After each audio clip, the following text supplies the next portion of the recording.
우리 다시 한번 하나님 앞에 섭니다. 믿음과 소망을 가지고 주님께서 우리에게 주신 오늘 하루를 말씀대로 살아가는 저와 여러분 되기를 바랍니다. 기도하겠습니다. 참 좋으신 하나님, 하나님의 뜻을 이루기를 원합니다. 주님의 말씀을 통하여서 하나님께 나아가게 하여 주시고 주님께서 우리에게 허락하여 주신 오늘 하루 이 시간을 주님의 영광을 위해서 주님의 좋으심을 따라 사는 믿음의 사람의 삶의 모습으로서 드리게 인도하여 주시옵소서. 예수님 이름으로 기도드립니다. 아멘. 우리 함께 찬송 부르겠습니다. 찬송가 200장입니다. 찬송 200장입니다.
역대하 8장 17절서부터 9장 12절의 말씀입니다. 8장 17절서부터 9장 12절 말씀 함께 있습니다.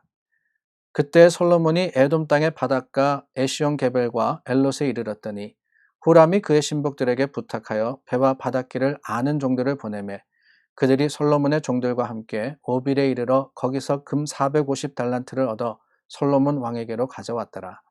스바 여왕이 솔로몬의 명성을 듣고 와서 어려운 질문으로 솔로몬을 시험하고자 하여 예루살렘에 이르니 매우 많은 시종들을 거느리고 향품과 많은 금과 보석을 낙타에 실었더라. 그가 솔로몬에게 나아와 자기 마음에 있는 것을 다 말하매 솔로몬이 그가 묻는 말에 다 대답하였으니 솔로몬이 몰라서 대답하지 못한 것이 없었더라. 스바 여왕이 솔로몬의 지혜와 그가 건축한 궁과 그의 상의 음식문들과 그의 신하들의 좌석과 그의 신하들이 도열한 것과 그들의 공복과 술 관원들과 그들의 공복과 여호와의 전에 올라가는 층계를 보고 정신이 황홀하여 왕께 말하되 내가 내 나라에서 당신의 행위와 당신의 지혜에 대하여 들은 소문이 진실하도다. 내가 그 말을 믿지 아니하였더니 이제 와서 본즉 당신의 지혜가 크다 한 말이 그 절반도 못 되니 당신은 내가 들은 소문보다 더하도다. 복되도다 당신의 사람들이여, 복되도다 당신의 이 신하들이여, 항상 당신 앞에 서서 당신의 지혜를 들음이로다. 당신의 하나님 여호와를 송축할지로다. 하나님이 당신을 기뻐하시고 그 자리에 올리사 당신의 하나님 여호와를 위하여 왕이 되게 하셨도다. 당신의 하나님이 이스라엘을 사랑하사 영원히 경고하게 하시려고 당신을 세워 그들의 왕으로 삼아 정의와 공의를 행하게 하셨도다 하고, 이에 그가 금 120달란트와 매우 많은 향품과 보석을 왕께 드렸으니 스바 여왕이 솔로몬 왕께 드린 향품 같은 것이 전에는 없었더라. 후람의 신하들과 솔로몬의 신하들도 오빌에서 금을 실어 올 때에 백단목과 보석을 가져온지라. 왕이 백단목으로 여호와의 전과 왕궁의 층대를 만들었고 또 노래하는 자들을 위하여 수금과 비파를 만들었으니 이 같은 것들은 유다 땅에서 전에는 보지 못하였더라. 솔로몬 왕이 스바 여왕이 가져온 대로 담내하고 그 외에 또 그의 소원대로 구하는 것을 모두 주니 이에 그가 그의 신하들과 더불어 본국으로 돌아갔더라. 아멘. 오늘 저희가 나누었던 본문은 너무나도 유명하고 우리가 잘 아는 말씀입니다. 어릴 적 유년주일학교서부터 배워왔던 말씀이죠.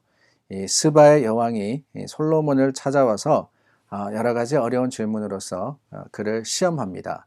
이 스바라 그랬는데 이 스바는 여왕의 이름이 아니고요, 나라의 이름입니다. 스바라는 나라의 여왕인데요. 이 스바가 정확하게 어느 곳이냐라는 것은 사실 학자들 사이에 의견이 분분합니다.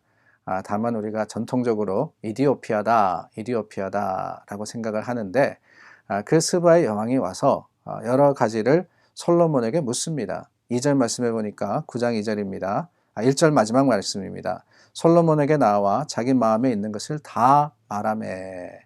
어떤 말을 했는지 모르겠어요. 정치에 대해서 물었는지, 아니면 인생에 대해서 물었는지, 아니면 어떠한 어려운 문제를 가지고 와서 시험을 했는지는 알 수 없지만은 솔로몬이 그가 묻는 말에 다 대답을 합니다. 솔로몬이 대답하지 못한 것이 없었다 그랬어요. 그래서 그 모습을 보고는 스바 여왕이 참 impressed, 놀랍니다. 감명을 받아요. 솔로몬의 지혜뿐만 아니라 또한 이 솔로몬이 건축한 궁, 그리고 모든 신하들, 그 나라의 위엄을 보고는 참 감동을 하고 그것을 인정하게 되는 겁니다.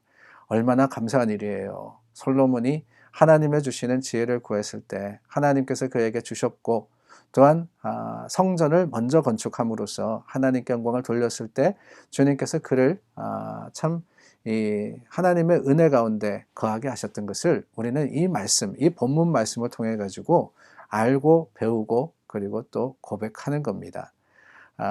심지어는 스바 여왕도요, 스바 여왕도 어떻게 고백을 하느냐, 8절입니다. 당신의 하나님 여호와를 송축할지로다. 하나님이 당신을 기뻐하시고 그 자리에 올리사 당신의 하나님 여호와를 위하여 왕이 되게 하셨도다.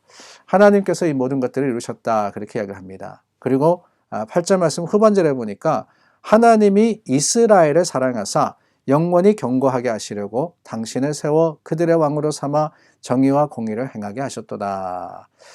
얼마나 참 마음에 꼭 드는 고백입니까? 흡족할 뿐만 아니라 통쾌하기도 합니다.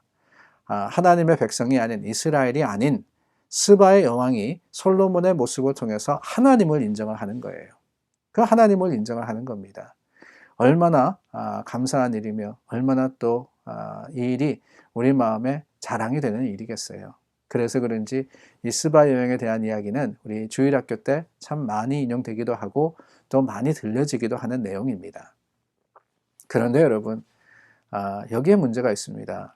우리가 9장 전반부를 나누었는데 9장 후반부에 가면은 이 솔로몬의 인생의 마지막 부분을 그리고 있습니다. 그가 얼마나 많은 것을 이루었는지, 또한 얼마나 많은 것을 가졌는지에 대해서 자세하게 기록을 하고 이제 솔로몬의 죽음을 소개를 하는데, 문제는 뭐냐? 사실 우리가 역대하 말씀을 나누고 있는데요. 역대상하는 그 중심이 어디 있냐면은 남유다에 있습니다. 그래서 뭐 북이스라엘 이야기가 잠깐씩 나오긴 하지만은 결국엔 뭐냐, 다윗과 솔로몬, 이 다윗과 솔로몬을 중심으로 해서 남유다의 왕들에 대해서 소개하는 것이 역대서의 기록들입니다. 근데 그 반면에 열왕기 상하는 이 남과 북을 동일하게, 그러니까 같은 시기에 남에는 누구, 북에는 누구 이런 식으로 소개를 해가면서 열왕, 모든 왕들에 대해서 이야기를 하는데, 이 남유다가 중심이 된 역대서에는 사실 이 솔로몬에 대해서 그저 그가 이룬 일의 업적에 대해서만 기록하고 있지 그의 허물에 대해서는 기록하지 않습니다. 그건 어디 있느냐 하면은 역대상 말씀에 있습니다. 역대상 11절 말씀에 보면은요, 이 솔로몬이 어떤 일을 했느냐 하는 것이 나오는데, 우리가 잘 아는 이야기입니다. 왕은 후궁이 700명이요 첩이 300명이라 그의 여인들이 왕의 마음을 돌아서게 하였더라. 무슨 이야기냐? 다른 게 아닙니다. 솔로몬이 많은 사람들과 정략적으로 결혼을 합니다. 그 중에는 바로의 딸도 있었죠. 그런데 그 여인들을 참 결혼을 하고 함께 살지만은 그 여인들이 섬기는 신을 배척하지를 않았어요. 하나님만 섬긴 게 아니라 그들이 가지고 온 우상을 섬기게 되었고, 또 그 영향이 이스라엘에게 미치게 되었더라 하는 거예요. 그래서 이 열왕기상 11절 말씀 9절에 가면은 솔로몬이 마음을 돌려 이스라엘 하나님 여호와를 떠남으로 여호와께서 그에게 진노하시니라. 여호와께서 일찍이 2번이나 그에게 나타나셨다라고 합니다. 저는 이 말씀을 기억하면서 오늘 말씀을 생각해 봅니다. 그래요, 스바 여행 앞에서 하나님께서 주신 지혜가 자랑되었습니다. 인정받았습니다. 그러나 여러분, 우리가 기억해야죠. 그 지혜가 어디서 왔습니까? 하나님께서 주신 거예요. 솔로몬의 영화가 누구로부터 왔습니까? 하나님께서 주신 겁니다. 하나님께서 복되게 하신 거예요. 오히려 스바 여왕의 그 고백이 솔로몬이 이룬 모든 것들의 아름다운 고백인데, 문제는 뭐냐? 이 솔로몬이 이 일로 인해서 뿐만 아니라 또한 인정받음으로 인해서 교만해지기 시작했더라 하는 거예요.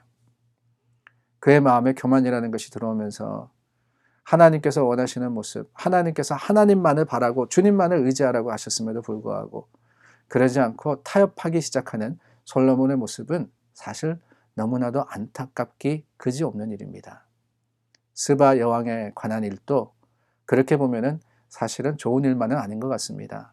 인정받았지만은 그 인정받음을 하나님께 감사함으로 돌리지 않을 때 오히려 그것은 실패의 뿌리가 되고 또한 잘못된 길로 들어가는 초입이 된다라는 것을 우리는 기억해야 합니다. 하나님의 교회가, 주님의 교인들이, 하나님의 성도들이 그렇습니다. 우리 잘합니다. 하나님 안에서 참 세상 속에서도 선량한 삶을 살기를 우리는 추구하며 또한 도덕적으로 뛰어나기를 바라며 적어도 세상보다는 더 잘하려고 노력을 합니다. 그런데 여러분, 그것을 우리가 인정받는데 어디서부터 인정을 받느냐? 세상으로부터 인정받는 게 중요한 게 아니에요. 더욱 중요한 것은 하나님께서 아시고 우리가 하나님을 인정하고 주님께서 하셨음을 고백하는, 그것이 빠지면은 결국에 우리는 솔로몬과 같이 실패할 수밖에 없다라는 사실을 기억하고 오늘 말씀이 우리에게는 교훈이 되기를 간절히 소망합니다. 기도하겠습니다. 참 좋으신 하나님, 오늘 솔로몬의 영화를 보며 주님의 뜻과 계획을 다시 한번 생각해 봅니다. 주님, 우리가 세상에서 누리는 것이 교만의 제목이 되지 않도록 도와주시고 오히려 하나님을 인정하고 주님 앞에 감사하며 하나님께서 하시는 모든 일들을 우리가 고백하는 믿음의 사람들이 되게 하여 주시옵소서. 예수 그리스도 이름으로 기도드립니다. 아멘. 오늘도 우리 중보하여서 기도하겠습니다. 하나님의 교회 주님께서 세우십니다. 특별히 하나님께서 우리 교회에 허락하여 주신 많은 것들이 있는데 그것들이 참 감사의 제목이 되지 세상적인 자랑이 되지 않도록, 우리의 교만의 이유가 되지 않도록 늘 기도해 주시기를 바랍니다. 교회를 위해서 또한 교회를 섬기시는 분들을 위해서 오늘도 중보하여서 기도하겠습니다.